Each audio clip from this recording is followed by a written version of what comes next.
நண்பர்களே, என் வாழ்க்கையில இதுவரைக்கும் நான் எத்தனையோ கமாண்ட பார்த்திருக்கேன், எத்தனையோ விஷயத்த பார்த்திருக்கேன். ஆனா இந்த மாதிரி கமாண்டுக்கு நான் ரொம்ப மனம் வருந்தது இன்னைக்கு மட்டும்தான். ஏன்னா இந்த கமாண்ட் நான் தப்பனை கூட இந்த கமாண்ட் நம்மள அடுத்த லெவலுக்கு எப்படி கொண்டு போகணுங்கிறது ஒரு தூண்டுகோல்.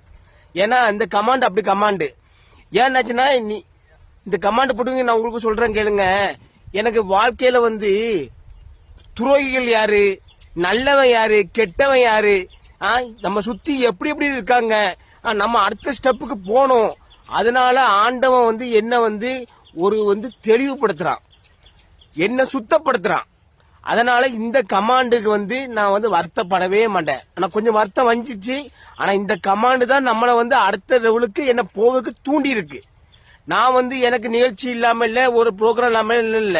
எனக்கு நம்பிக்கை துரோகங்கிறது சிலவங்க பண்ணிட்டாங்க. அதனால நான் காசு பணம், இந்த காசு வேணும் பணம் வேணும்னு சொல்லி ஆளா பறக்கிறவன் நான் கிடையாது. என்ன எனக்கு கொஞ்சம் இதா இருக்கணும், எனக்கு பிடிக்கணும், எனக்கு அதா இருக்கணும் தான் போவேன்னா. அதனால எனக்கு பிடிச்ச ஆட்கள் நான் ரெடி பண்ணிட்டு இருக்கேன். அதனால அடுத்த நிகழ்ச்சிக்கு போகணும்னு சொல்லி நான் போன் காலிலே சொல்லிட்டு தான் இருக்கேன். எல்லாத்துக்கும் நான் என்ன கூப்பிடாமனும் இல்ல. என்ன எனக்கு போன் வரதான் செய்யுது. எனக்கு என்னென்ன போன் வருது, நான் என்னென்ன எல்லாமே பேசியிருக்கேன். ஏன்னா நீங்க இந்த கமாண்ட் அடிச்சிருக்கீங்க.